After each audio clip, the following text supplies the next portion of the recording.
Hello നമസ്കാരം. അപ്പോൾ കുറേ ദിവസത്തെ ഇടവേളയ്ക്ക് ശേഷം ഞാൻ തിരിച്ചെത്തിയിട്ടുണ്ട് ഒരു കുക്കിംഗ് വീഡിയോ ആയിട്ട്. അപ്പോൾ ഇന്ന് നമ്മൾ ചെയ്യാൻ പോകുന്ന ഒരു സിമ്പിൾ ആയിട്ടുള്ള ഒരു സ്റ്റൂ ആണ്. സ്റ്റൂ എന്ന് പറയുമ്പോൾ നമുക്ക് ആദ്യം ഓർമ്മ വരുന്നത് എന്താ? പൊട്ടറ്റോ സ്റ്റൂ, അതായത് ഉരുളക്കിഴങ്ങ് സ്റ്റൂ അല്ലെങ്കിൽ വെജിറ്റബിൾ സ്റ്റൂ അല്ലേ. പക്ഷേ ഇന്ന് അതിന് വിപരീതമായിട്ട് ഞാൻ ചെയ്യാൻ പോകുന്നത് നേന്ത്രക്കായ വെച്ചിട്ടുള്ള സ്റ്റൂ ആണ്. അപ്പം നിങ്ങൾക്ക് ഇതുപോലെ നേന്ത്രക്കായ കിട്ടിയില്ല എന്നുണ്ടെങ്കിൽ സാധാരണ ചെറുകായ വെച്ചിട്ട് നിങ്ങൾക്ക് തയ്യാറാക്കാം കേട്ടോ. അപ്പം ഞാനിവിടെ 2 ചെറിയ നേന്ത്രക്കായാണ് ഉപയോഗിച്ചിരിക്കുന്നത്. നല്ല പാകം വന്നിട്ടുള്ള കായയാണെങ്കിൽ കുറച്ചുകൂടെ നന്നായിരിക്കും. ഇത് നന്നായി വാഷ് ചെയ്ത് ഉപ്പൊക്കെ ഇട്ട് വാഷ് ചെയ്ത് കറിയെല്ലാം കളഞ്ഞു വെച്ചിരിക്കുന്നതാണ്. ഇതിൻ്റെ തൊലിയെല്ലാം ഞാൻ കളഞ്ഞിട്ടുണ്ട്.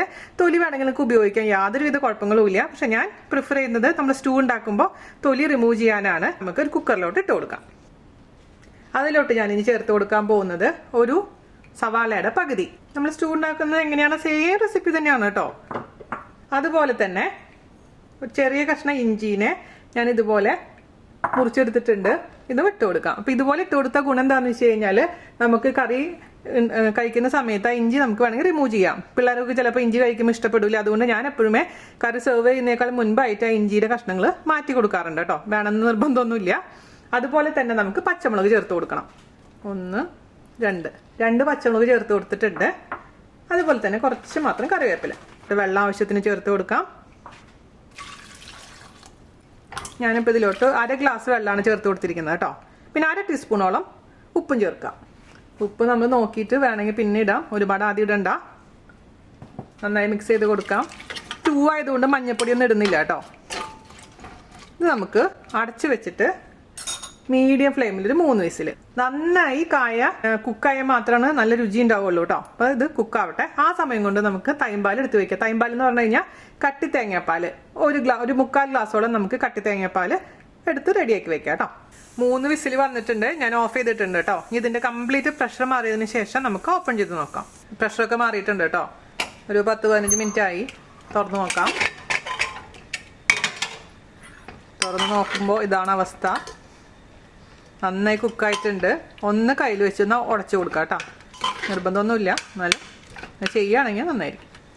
ഞാൻ ഈ നല്ല വിളഞ്ഞ കായ എടുക്കണം എന്ന് പറയാൻ കാരണം വെച്ചാൽ വിളഞ്ഞ കായയും കൂടെ ഉപയോഗിക്കുമ്പോൾ ഒരു ചെറിയൊരു മധുരം ഉണ്ടാവും നമ്മുടെ കറിക്ക്, ഈ സ്റ്റൂവിന്. അല്ലെങ്കിൽ ഒരു നുള്ളു ഷുഗർ ചേർത്ത് കൊടുത്താലും മതി, നിങ്ങളുടെ അടുത്ത് ഇപ്പോൾ വിളഞ്ഞ കായ ഇല്ല എന്നുണ്ടെങ്കിൽ കേട്ടോ. അപ്പോൾ ഇനി നമുക്ക് ഗ്യാസ് ഓൺ ചെയ്ത് കൊടുക്കാം. ഇതിലിപ്പോൾ ഒരുപാട് വെള്ളമൊന്നുമില്ല, വെള്ളം ഉണ്ടാവാൻ പാടില്ല. കാരണം അല്ലെങ്കിൽ പച്ചവെള്ളത്തിന്റെ ചൊവ്വ മുന്നോട്ട് നിൽക്കും. അതുകൊണ്ടാണ് പറയുന്നത്. അപ്പോൾ ഇതിൽ വെള്ളം ഉണ്ടെങ്കിൽ വെള്ളം ഒന്ന് വറ്റിച്ചതിന് ശേഷം മാത്രം തേങ്ങാപ്പാൽ ഒഴിച്ചു കൊടുത്താൽ മതിയാവും കേട്ടോ. കണ്ണടച്ച് തുറക്കുമ്പോഴേക്കിനും റെഡിയാവുന്ന ഒരു കറിയാണ്. തേങ്ങാപ്പാൽ റെഡിയാക്കി വെക്കുകയാണെങ്കിൽ പിന്നെ പറയേ വേണ്ട. അപ്പോൾ നമ്മൾ ഇത് കറി ഉണ്ടാക്കുന്നതിനേക്കാൾ മുമ്പ് തന്നെ തേങ്ങാപ്പാൽ റെഡിയാക്കി വെച്ചാൽ മതി. പിന്നെ ചിലവർ ഇതിലോട്ട് ഗരം മസാലയൊക്കെ ചേർക്കും. പക്ഷെ ഞാൻ ചേർക്കാറില്ല. എൻ്റെ വീട്ടിൽ, ഇപ്പോൾ ജാൻ്റെ വീട്ടിലാണെങ്കിലും എൻ്റെ വീട്ടിലാണെങ്കിലും ഇങ്ങനത്തെ സംഭവത്തിൽ നിന്നും ഗരം മസാല ചേർക്കാറില്ല. അപ്പോൾ ഇത് നമുക്ക് ഇപ്പോൾ നോമ്പ് കാലത്ത് ഉണ്ടാക്കാൻ പറ്റുന്നൊരു റെസിപ്പിയാണ്. ഒരു പാവപ്പെട്ട ഒരു കറിയാണ് കേട്ടോ. ആർക്കും ഒരു ദോഷമില്ലാത്ത, ഓവർ എരിവൊന്നും ഇല്ലാത്തൊരു കറി. അപ്പോൾ ഇതിൻ്റെ കൂടെ അച്ചാറും പപ്പടം ഉണ്ടെങ്കിൽ, തൈരും കൂടി ഉണ്ടെങ്കിൽ സൂപ്പറായിരിക്കും. ഞാനിവിടെ 1 ഗ്ലാസ് തേങ്ങാപ്പാൽ എടുത്ത് വെച്ചിട്ടുണ്ട്. ഞാൻ ഇതിലോട്ട് ഒഴിച്ചു കൊടുക്കുകയാണ് കേട്ടോ. ഇത് ഒഴിച്ചതിന് ശേഷം പിന്നെ തിളപ്പിക്കേണ്ട, ജസ്റ്റ് ഒന്ന് ചൂടായാൽ മാത്രം മതി. നന്നായി മിക്സ് ചെയ്ത് കൊടുക്കുക.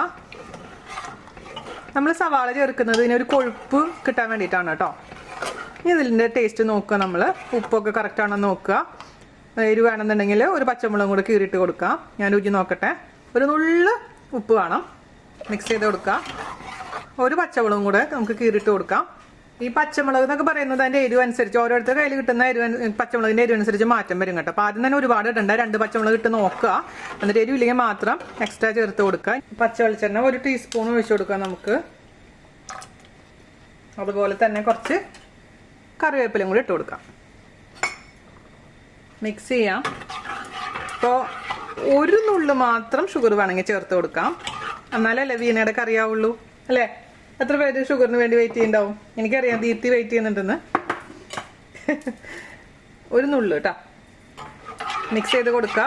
ഞാൻ പറഞ്ഞ പോലെ അതിലുള്ള ഇഞ്ചി വേണമെന്നുണ്ടെങ്കിൽ മാറ്റാം നിങ്ങൾക്ക്, അല്ലെങ്കിൽ കുഴപ്പമൊന്നുമില്ല. അപ്പോൾ ഇത്രയും അടിപൊളിയായിട്ടുള്ള സ്റ്റൂ എല്ലാവരും തയ്യാറാക്കി നോക്കുക.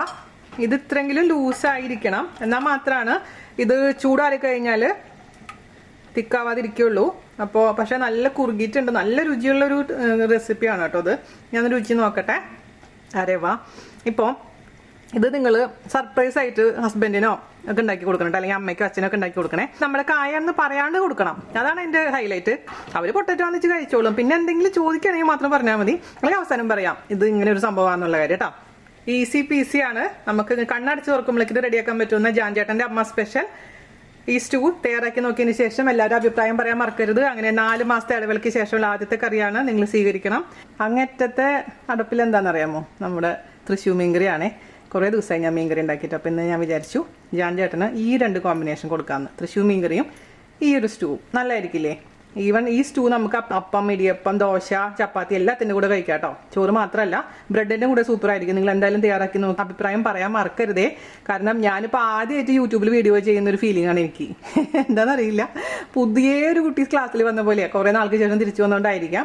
അപ്പോൾ നിങ്ങളുടെ സപ്പോർട്ടും പ്രാർത്ഥനയും ഒക്കെ വേണം, എന്നാൽ മാത്രമേ എനിക്ക് മുന്നോട്ട് പോകാൻ പറ്റുള്ളൂ. അപ്പോൾ നിങ്ങൾ എന്താ ചെയ്യേണ്ടത്, നിങ്ങൾ ഇത് റെഡിയാക്കിയതിന് ശേഷം ഫോട്ടോ അയച്ചു തരിക, അഭിപ്രായങ്ങൾ പറയുക.